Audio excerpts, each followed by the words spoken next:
Miqtë e mi, sot në këtë podcast, unë kam nderin të kem një doktoresh e veçantë në profesionin që ajo bën, është toksikologe, ajo quhet Suela Xhufi. Mirësere, doktoresh. Përshëndetje, mirë se u gjej. Është kënaqësi që të kam sot këtu, Faleminderit. sepse ne përpiqemi me ato mjetet tona si psikologë të ndihmojmë njerëz që vinë me probleme të ndryshme. Por në fushën tuaj, me njerëz të cilët janë përdorues të lëndëve narkotike, ne nuk punojmë dot pa ndihmën tuaj. Po, është një bashkëpunim që kërkohet dhe nga ana jonë, pa pranimin e psikologut dhe ishte pak e vështirë. Dhe është një bashkëpunim afatgjatë, do të thosha. Kënaqësi. Për trajtimin e një pacienti në varësi. Kënaqësi që të kam sot këtu, se do na zgjidhësh shumë enigma që kemi dhe ata që do na shikojnë. Patjetër. Këtu sot në Shqipëri, shqiptarët konsumojnë shumë droga, të rinjt janë, moshe mesme, kush konsumon më shumë? Sipas atyre që ju vinë juve, që kërkojnë ndihmë. Atëre, normalisht statistikat më të sakta janë sipas MCDA-s, të cilat janë marrë duke qenë se MCDA-ja ka gjithë informacionin e Evropës, Ballkanit dhe të Shqipërisë. Dhe ai SHP-ja e ka këtë informacion. Megjithatë, nëse unë do flas për pjesën mbi iceberg dhe nën iceberg, Për të dyja fol. për të dyja, do thosha që nuk është i saktë informacioni. Sepse që ne të marrim informacion të saktë, duhet që gjitha klinikat që e kanë këtë lloj shërbimi, t'i japin pjesën e pacientëve që ato trajtojnë me varësi. Kjo është e para. Jo të gjithë pacientët që janë me varësi shkojnë dhe trajtohen në shtet ose në klinika private. Pjesa më e madhe e bëjnë të terapi në shtëpi. Që nuk e thot njëri. Bëjnë. E unë kam këtë informacion që e bëjnë. E bëjnë në shtëpi. Domethënë nuk bëjnë terapi, bëjnë thjesht pastrime. Në kuptoj me këtë që nuk ka një numër të saktë që ne të them shumë që kemi kaq ose aq. Por unë të them këtë me eksperiencën që unë kam për shumë vitesh, që është ulur mosha e përdorimit. Qoftë cigari e parë para 7 vitesh, mund të ishte të fillonte në moshën 16 vjeç, 17 vjeç. Unë kam raste që pacienti ka filluar cigaren e parë të marijuanës ose teken e parë të rakisë në moshën 9 vjeçare. Sa? 9 vjeç. 9 vjeç? Po, dhe janë duke trajtuar pacientë të tillë, që janë momentalisht në moshën 17 vjeç. Dhe që nga mosha 9 vjeç deri 17 vjeç janë përdorues jo vetëm të marijuanës, janë përdorues të kokainës, janë përdorues të metamfetaminës, ketaminës. Pra është një kohë shumë e shkurtër për një përdorim kaq multifaktorial ose multidrogash në një moshë kaq të re. Kjo është e para, pra kemi uljen e moshës.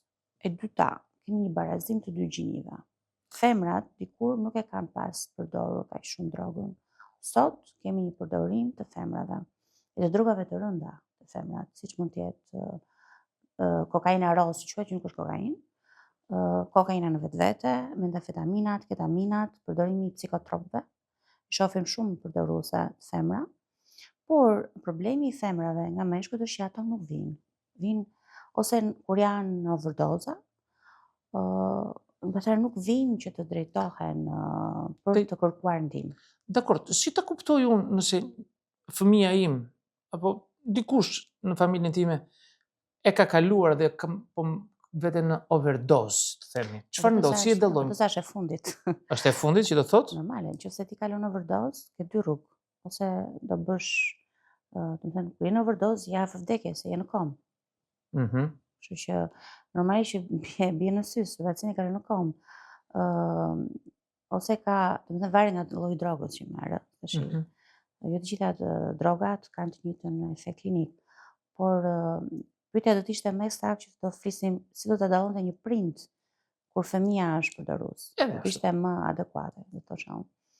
Ka shenja, patjetër. Shenjat nuk vinë që në 6 muajshin e parë, por nëse ti ke një marrëdhënie të ngushtë me fëmijën, të paktën 45 minuta në ditë interogacion ose si do ta thosh pra pak jo mirë, bashkëbisedim me fëmijën. Ti arrin ta kuptosh që ka diçka që ndryshon. Çfarë ndryshon?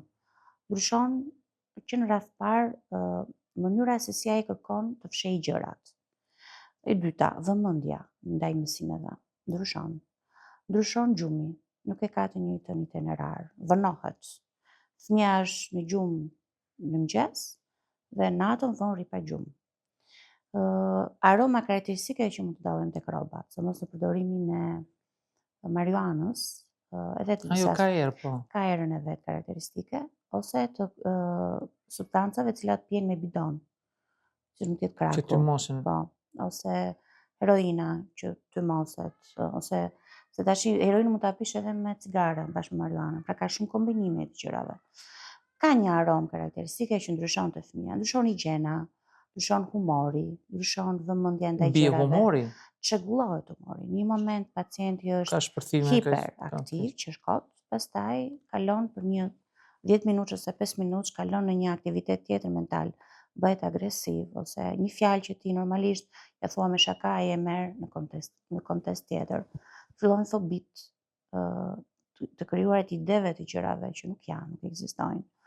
Fiksohet pas gjërave të çuditshme. Fiksohet, ndryshon shoqëria, nuk është më e njëjtë shoqëria. Sepse nëse ti deri ti e ke pas shoqëri që nuk ka qenë përdoruese, kur futesh në shoqërinë e përdoruesve, do nxjerrësh ata njerëz, do rish me ata njerëz. Ndryshon interesat, ndryshon motivacioni në jetë. Pacienti nuk e ka motivimin të njëjtë, sidomos sa më shpejt që të fillojë përdorimi i drogës, aq më e rëndë është situata, sidomos në rastin e marijuanës. Ndryshon IQ-ja, inteligjenca, ulet nga përdorimi i marijuanës. Do kemi shfaqjen e sëmundjeve si shumë depresioni, bipolariteti, skizofrenia nga përdorimi i marijuanës, të cilat mund të jenë gjenetikisht të lindura, por me përdorimin e saj, brenda një viti ose 2 vitesh, ato shfaqen në klinikë të pastër, që mund mos ta shfaqen nëse ne nuk do fusnim, pra pacienti nuk do ta përdorte marijuanën. Pra ka disa shenja, me sa thash unë. Unë kam patur klient që më thonë, unë nuk kam të mosur kur dhe kam vajtur direkt te kokaina. Po. Kam patur klient që më kanë thënë që unë kam qenë përdorues për 3-4 vjet dhe kam ndërprer. Po. A mund të ndodhë që ta ndërpresin dhe të pastrojnë në mënyrë vullnetare, pa bërë fare programe rehabilitimi? Ndodh. Në Shqipëri ndodh shpesh kjo gjë, për arsye të turpit, për arsye që nuk duan që të merret vesh, për arsye të kostove, ka shumë faktorë që ndikojnë. Po para është që mos merret vesh. Kjo është gjë e parë. Dhe pjesa më e madhe e pacientëve, të cilët e fillojnë që në eksperimentalët, pastaj kalon në habitualët. Habitualët janë ata që e bëjnë. Bëjnë këtë gjë. Dhe kur vinte unë, për shembull, e kanë bërë disa herë këtë gjë dhe kanë dështuar. Pra, e fillojnë në 6 muaj, pa terapi, me forcën e vullnetit, se janë të rinj, ndoshta sasia e përdorimit nuk është e madhe, e provojnë. Nuk e kanë dëmtimin organor kaq të madh sa të jenë të detyruar që të shtrohen. Patjetër që në Shqipëri ka shumë raste të tilla, dhe unë kam pacient, por kjo është një gjë e cila nuk zgjat nëse ata nuk arrin të kuptojnë thelbin e varësisë, sepse varësia nuk ndodh kot. Një pacient nuk është i varur nga droga. Nuk të kam kuptuar në eksperiencën time. Një pacient është i varur nga ndjeshësia që jep droga. Domethënë, droga e bën një individ që të jetë i lirë, që të kuptohet, sepse personat që përdorin drogë janë persona të cilët kanë probleme në familje, kanë probleme në shoqëri, mënyra se si ata janë rritur. Janë të padëgjuar, të themi. Janë të pa nuk marrin vëmendje, ose të super dëgjuar, të super llastuar. I kemi të dyja variantet. Të dyja, po, atë do të thosh. Kemi të dyja variantet. Domethënë kemi një pacient i cili mund të jetë shumë i zgjuar dhe nuk e gjen veten në shoqërinë shqiptare. Po, ndodh. Po, nuk e gjen veten, domethënë është shumë i aftë dhe ndoshta e fillon dhe vonë drogën. Nuk e fillon. Kam dhe pacientë që kanë filluar vonë drogën. Nuk e fillojnë në fëmijëri, po fillojnë mbi 35 vjeç. Sepse në ambientin e punës ku ata janë, mund të jenë të parët në mendësi, të parët në aftësi, por kur vjen në realiteti, siç është realiteti shqiptar, nuk e gjejnë veten. Dhe i drejtohen drejt alkoolit, drejt drogës, për të gjetur veten. Është kjo kategori. Kategoria tjetër është në fëmijëri, ku fëmijët janë shumë të pasur dhe kapen nga klanet. Sepse prindrit nuk i kushtojnë kohën e duhur që do të japin vetëm lekun dhe vazhdojnë. Pra nuk i kushtojnë kohën që t'i japin të kuptojnë fëmijës, të cilët paraja nuk është gjithçka tek rritja e një fëmie. Është vëmendja, është lidhja që ti krijon me fëmijën. Sot që flasim kemi një ndryshim të këtyre kategorive. Ndoshta ka të bëjë dhe me aksesibilitetin e gjetjes. Sot që flasim, ne kemi pacientë të cilët janë të shtresës së mesme. Pra fëmijë që vinë nga shtresa e mesme. Jo siç kanë qenë para 10 vjetësh, që ishin ose shtres shumë e varfër, ose një jetë shumë të pasur. Sot e gjejmë dhe në shtresën e mesme. E gjejmë përdorimin ka shumë faktorë. Familja nuk e ka më të vlerën, të e di që ka pasur. Prindërit janë shumë të zënë me punë, nuk kushtojnë kohë. Aksesibiliteti i drogës është shumë i lartë.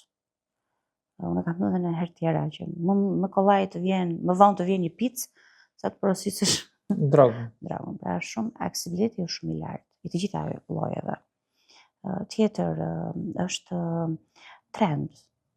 Është trend, kjo është. Trend. Po. Është trend. Është turp, po s'ke provuar. Po, unë jam për turp, personalisht. Ndoshta edhe ti. Do të thënë është trend sot që flasim që të jesh se mos për pacientët që janë adoleshentë. Është për trend fatkeqësisht, nuk vetëm në Shqipëri, por në botë. Por ndryshe nga ne, ata kanë struktura të qarta, të sakta të parandalimit dhe të rehabilitimit. Ndërkohë që ne nuk është se i kemi këto struktura aq të mirë menduara, sidomos të rastin e rehabilitimit. Nuk kemi ne si një qendër kombëtare ku pacientët të futet, siç janë në Itali, siç janë dhe në Maqedoni biles ka, që pacientët të futet dhe të rri 6 muaj në qendër rehabilitimi. Shtetëror po flasim unë, sepse kjo do ishte gjëja më ideale për një pacient. Nuk mund ta pretendojmë. Shifrat në qoftë se janë alarmante, në qoftë se janë të mëdha, duhet të ketë qendra shumë të mëdha. Qoftë se përmasa Të paktën të ketë një qendër që të pranojë 30-40 pacientë. Do ishte ideale. Te qendrat e rehabilitimit, më thënë, kanë kosto, sepse një pacient kur futet në qendër rehabilitimi, përveç procesit të detoksit akut që bëhet nga toksikologu, që i bie të rri 10 ditë në këtë detoks, ai pastaj do të qëndrojë aty ku duhet të aktivizoj anën fiziologjike të lënies drogës dhe të zvendësimit të saj me një emocion tjetër. Do të thënë, ne zvendësojmë drogën, se nuk ke si e bën ndryshe, sepse droga të pëlqen. Një pacient që pi drogë i pëlqen.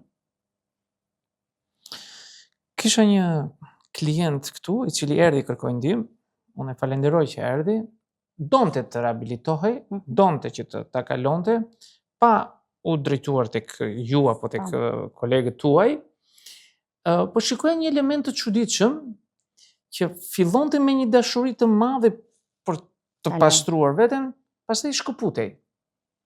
Vinte disa herë, pastaj shkëputej.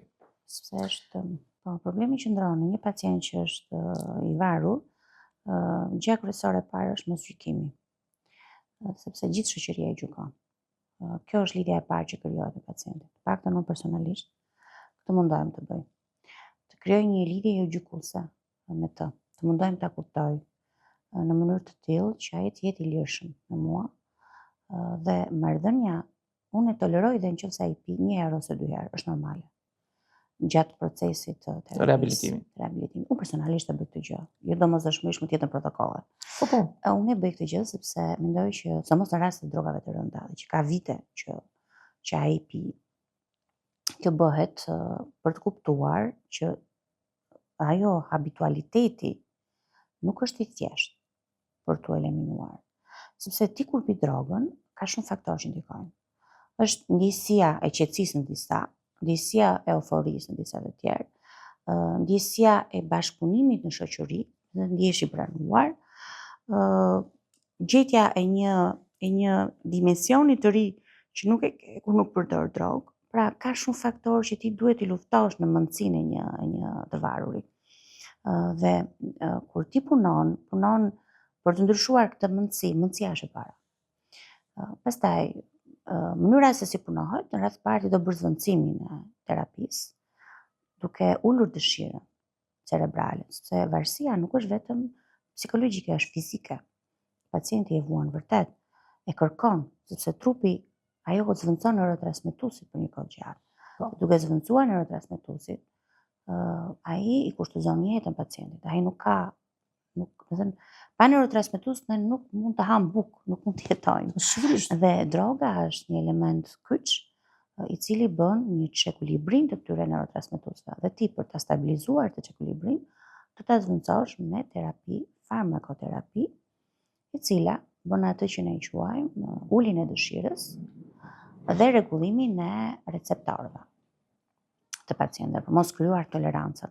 Se po të vësh re, në pjesë më të madhe të rasteve, të gjithë pacientët, e di që kanë pacientë që vinë bëjnë pastrim vetëm që të provojnë dhe njëherë ndjesinë e rimarrjes për herë të parë të drogës. Si ishte kjo?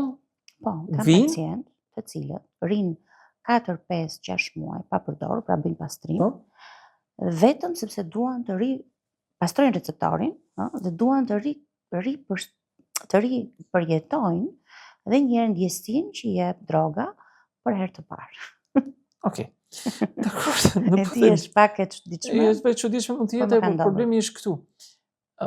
Unë nuk e di, ndoshta e kam gabim.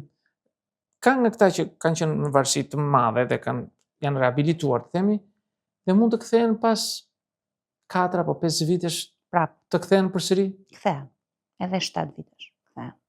Sepse Pra të thënë ndryshe, të turpurojnë të gjitha ato punën që ke bërë ti ose gjitha atë mundim që ke bërë, ata e kthejnë prap në zero.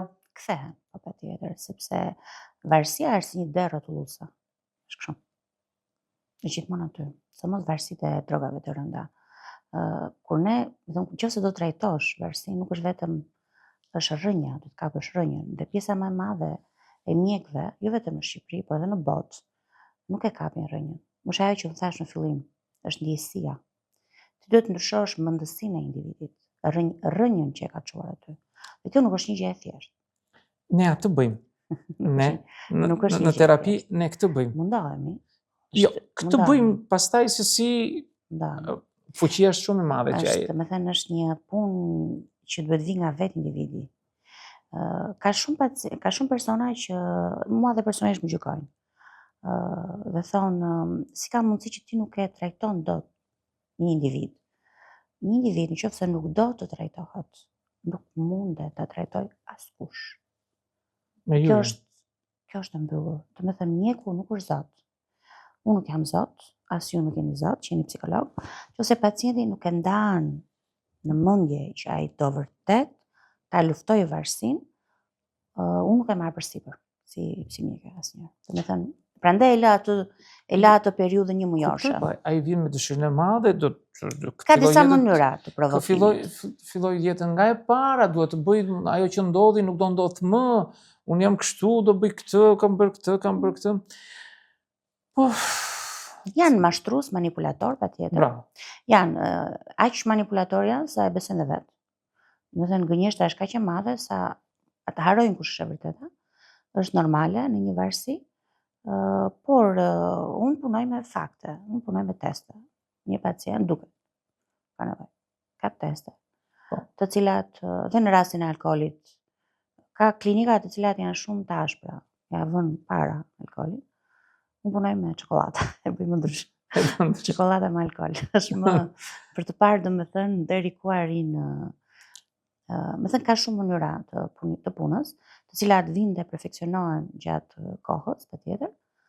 Por kryesorja është pacienti të dojë ta lëri, të ketë të paktën të ketë 50% të dëshirës.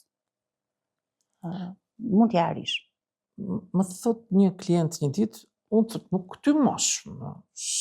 Kam ty moshur, tani kam filluar bëj dhe kek me marijuanë. Me marijuanë. Ajo është me mirë, me lehtë, me keq. Është njësoj, është ideja.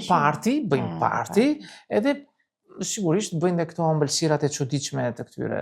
Kjo është trendi i adoleshentëve më shumë, domethënë për ta futur adoleshentë 20 sa vjeçar, për ta bërë si më interesante. Por që keku, ngrënia e marijuanës, ndryshe nga tyrmosja, bën që pacienti të rri për një kohë më të gjatë në varësinë e saj, vjen më vonë veprimi i marijuanës kur e merr me kek sesa kur e tyrmos. Nuk është se ka ndonjë ndryshim të veçantë. Por për shembull kekun mund ta përdor në raste të pacientëve të cilët kanë probleme. Unë e përdor në pacientë që janë me probleme të tumoreve maligne, nëse nuk vepron më kjo morfina, përdorim këtë lloj ose vajin e hashashit. Vajin e hashashit. E përdorim me fusim në kek ose në biskota, ose e përdorim për të vjellat që krijon kimioterapia. Mund ta përdorim dhe për këto efekte. Por kuptohet me një diferencë të THC-s me parametra të ndryshme që ka principet e marijuanës. Marijuana ka disa llojesh. Është THC-ja, është CBD-ja, CBN-ja dhe HHP-ja. Këto të tëra, ajo ka shumë, po flas këto që ne janë më të studiuara, dhe në bazë të vendit ku rritet, në bazë të klimës, në bazë të tokës, përcaktohet dhe përqendrimi i të tëra këtyre elementeve dhe fortësinë e marijuanës. Sot më forta mbahet ajo Gjermania. Kush mbahet? Gjermania ka më të mirë. më të mirë. Ne jemi te vendi i tretë. Nuk kemi keq të neve. Jemi te ne në vendin deri. Nuk kemi keq. Shikoj që ka edhe të rritur, flas 50-60 vjeçar, edhe mosha më të mëdha, të cilët ty moshin, më thënë nga që u bë dhe shumë Më popullore. shumë pin kokainë se të mos. Kokainë thoni? Është më e trend në atë moshë kokaina. Ndoshta është futur dhe kokaina sintetike. Ka rënë një çik. Është më rrezikshme sintetike nga kjo tjetër? Për mua po, sepse natyralja është e bërë nga Zoti funditës. Principet janë më të gjerueshme, mund ta themi. Ndërsa kur flasim për sintetike, ne kuptojmë që një substancë i ngjason substancave efektive të kokainës, por efektet mund të ketë disa herë më të rënda, më të mëdha, më të menjëhershme, për një kohë më të shkurtër. Dhe detyrimisht një gjë e bërë në laborator ka një efekt më të lartë, më të madh, dhe varësia është më e madhe se sa një marijuanë biologjike. Më falë, kokainë biologjike. Ka një mit që thotë që po të përdorim kokainë të pastër, nuk na gjen gjë. Kështu e di unë. Kështu e kam dëgjuar.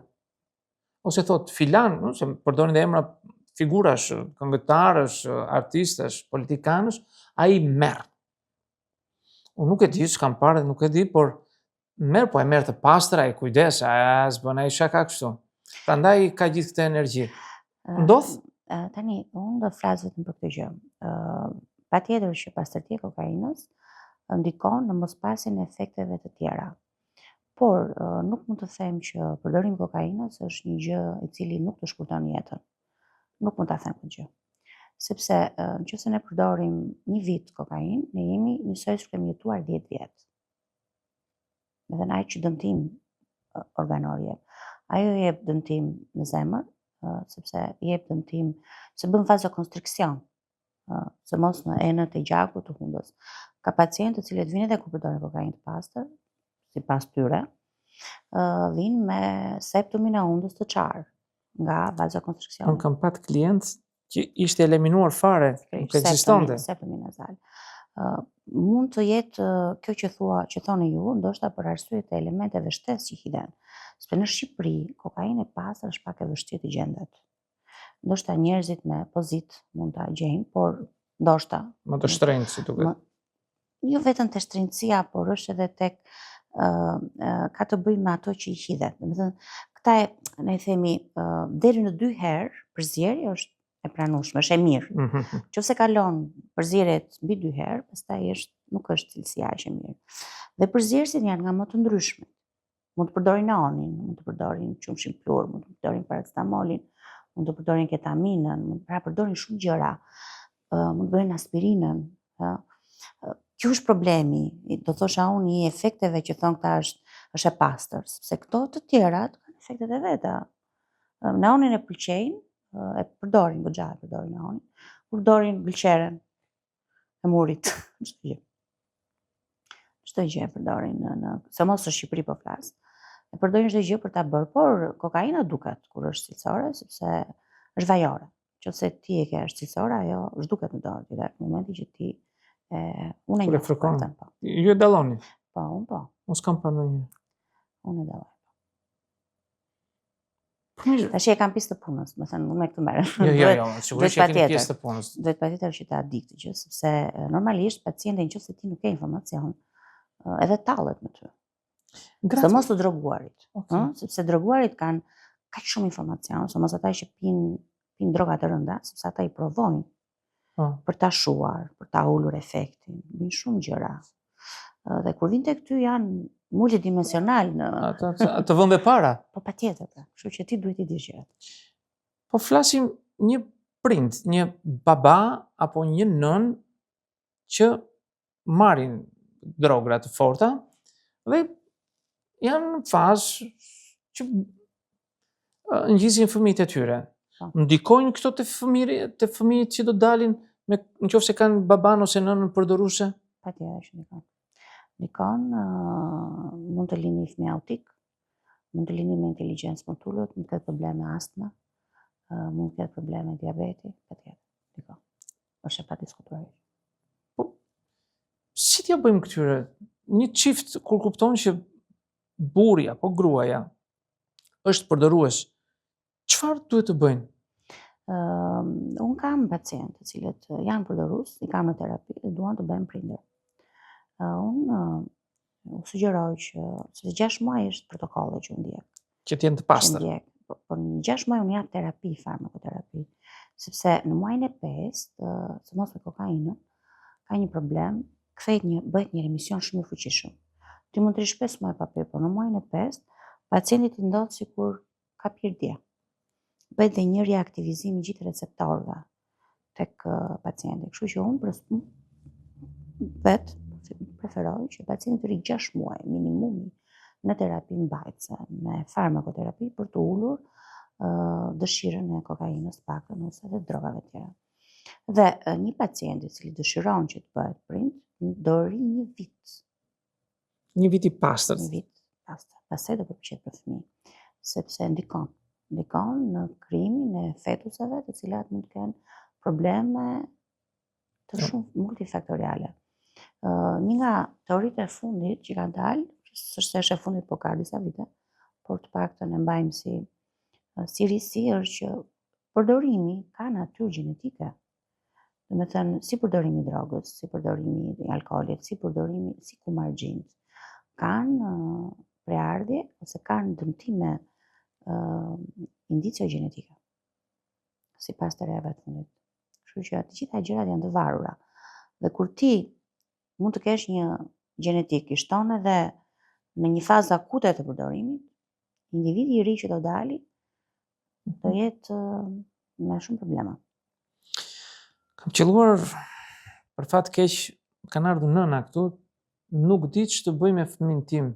Më ngrë natën, në orën 10-11 natës, më nxjerr vetet të blej dozën e tij, më dërgon në filan vend, qante shkretën si ta ndihmosh atë nën apo atë baba të cilët kanë një fëmijë të tillë, i cili bëhet i dhunshëm, i merr të gjitha zvarr në shtëpi, i thyen, i bën, i kërcënon. Nuk e di, këto janë probleme, ndoshta i dëgjoni dhe ju, por ne na vin këtu që na qenë hallën dhe s'dim si t'i ngushëllojmë. Jo më Ti do ta drejtosh drejt qendrave, tek mjekëve. Nuk duan. Atëre, nëse nuk duan, nëna nuk do të japë suport. Prindrit nuk duan të denoncojnë fëmijën që ndodh një gjë e tillë. Kjo është dramë vete, nuk duan të denoncojnë një fëmijë i cili bën një gjë të tillë. Prandaj të thash që sistemi jonë është çeduar. Nuk ta thash kot në fillim. Sepse unë ka pas një rast, një vajzë 16 vjeçe, e cila ishte përdoruese Xanaxit, psikotrop. Dhe marijuanës, të dyjave, edhe ketamini gjeta unë sa. Ajo ishte shumë e dhunshme. Ta shiko ku bëje psikoterapi me atë, ajo ishte ëngjëll.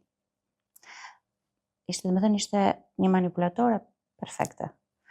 Por, kur e shikoje, se jema masetet të inqizuar, kur e shikoje në skenat e veta, në familje, të nivelit të humorit, ishte monster, në mënyrë se si reagonte në shtëpi.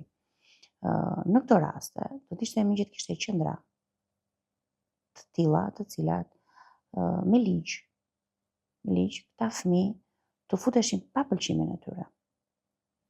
Sepse në një farë mënyre duket pak si shkelje privatësisë, por ai është një pacient që, duke qenë se është përdorues, ka kaluar në nivele të tjera psikiatrike mentale, nuk është një normal.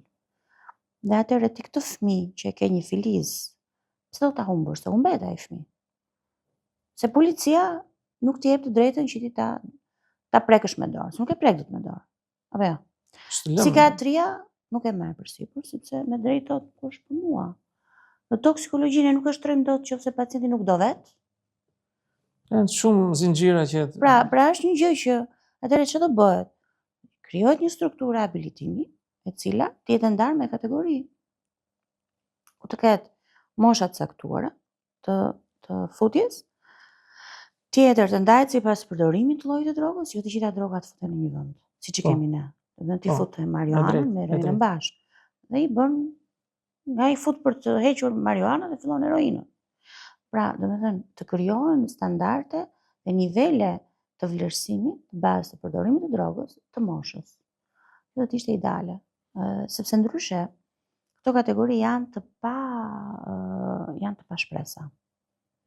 Domethënë, mundësia për të rehabilituar shkon drejt zeros? Në qoftë se fëmia, në qoftë se prindi nuk arrin të gjejë një gjuhë komunikimi që fëmia të pranojë vet, patjetër që po është zero. Se si do ta rehabilitosh ti fëmijë? Kur ai fëmijë nuk do të fillojë terapinë, kur ai fëmijë është i dhunshëm, kur ai fëmijë nuk të vjen në shtëpi, po vetëm të kërkon drogë. Tash çfarë do bësh? Të japësh drogën ti? Do bëhesh pal. Po jo pra të gjesh një mënyrë për ta shpëtuar. Edhe në burg mund ta futësh. Unë të isha fëmijën tim dhe në burg do ta futësh. Ma kanë thënë shumë këtë të burgut. Por deri para shumë kohësh. Tash nuk jam shumë e qartë e për burgun. Jo. Një djalë 15 vjeç. Po. 15. Djalë një mjeku tim. Thotë ç'të bëj? Në burg nuk është aq safe siç ka qenë. Për mua, jo vetëm që do të shkosh në këto qendra që ja vlen ta shkosh, të shohësh djalin, por nëse ai nuk do të mundet ta kapërcej ose ju nuk do mundeni ta kapërceni, e mira është ta denoncosh sepse do keni probleme të tjera. Ai do u vjedh, ai do u gënjej, ai do mashtroj, do shkatërroj një ekonomikisht. Është njeri i humbur. Është njeri i humbur. 15 vjeç. Është i humbur, është njeri i humbur, është saktë shpreha, ai është i humbur shlost. Kërkon ndihmë. Nuk është situatë e thjeshtë. Jo vetëm ai, po dhe të rritur, të cilët nuk është problemi që unë has. E kam hasur dhe në njerëz të mi, familjarë të mi. Pacientë të cilët nuk duan të rehabilitohen. Fare, nuk marrin terapi. Po. Këto janë problem, këto janë raste shumë të vështira, sepse dhe në botë, për shembull, në qendrat e rehabilitimit, nëse ti nuk pranon të futesh nuk marr. Duhet ta japësh vetë konsentin. Dhe nuk ka kategori, nuk ka. Vetëm psikiatria e ka këtë që pacienti mund të futet nga familja. Së është ideja e riskut të jetës. Kisha rast në një... Por droga jo. Kisha rast në një djali në Amerikë, në Kaliforni. Po. Diku në Shqipëri për shumë vitesh, kish vajtur te kraku. Po, kraku është drogë gjafat. Dhe më thoshe, që ti bëj? E di që ka marrë krak, që ti bëj unë? Ai ati ishte përzgjedhur me këto fet që janë të përhapura atje. Do thënë, ishte prishur gjithë ajo skema familjare, unë jam në punë, do të thënë, edhe ikja atje, rendje pas paras, unë mbasin fëmijët, unë mbasin këto. Do të thënë, e themi troç dhe me një fjalë mendoj edhe ju besoj se do jeni dakord me mua, që bërthama është familja. Nëse është një familje shëndosh, e mirë, ri pranë fëmijëve, nuk rrshket. Unë mendoj që ne prindit shqiptar, nuk rrisim fëmijë të fortë. Që do të thotë, e di që është e tepërt kjo që them, por do ta them. Nuk ka një formulë një recetë. Saktë recetë.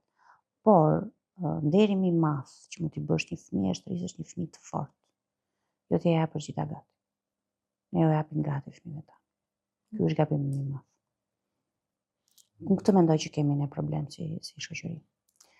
Sepse fëmijët, duke qenë se i gjejnë të gjitha gati, kur dalin në tregun e punës, kur dalin në tregun e jetës, kur përballen realisht me sfidat, ata janë të çorientuar, nuk dinë se çfarë bëjnë, sepse janë mësuar me një tjetër mundësi, dhe gjejnë një mundësi. Bota e ka çik më mirë se sa në mënyrën e rritjes. Të paktën në këtë mundësi. Ka probleme patjetër që ka probleme, se nuk ka perfeksion. Doktore, ku gjejmë juve nëse u gjejmë kollaj? Po, unë kam klinikën time. Mjafton të klikoj me emrin tuaj? Po, kam klinikën time. Suela Xhuvi, më njëherë Gjeni klinikë, kam klinikën private. Nuk duam dhe nuk urojmë që të kemi njerëz të tillë, por ja që janë brenda shoqërisë sonë, nuk jetojmë dot pa ta dhe ne duhet t'i ndihmojmë ata. Patjetër. Doktoresh, ju falenderoj që ju kisha këtu në këtë podcast. Ishte kënaqësi. Ja, Ju urojmë punë të mbar dhe miqtë e mi, miru takofshim në podcaste të tjera.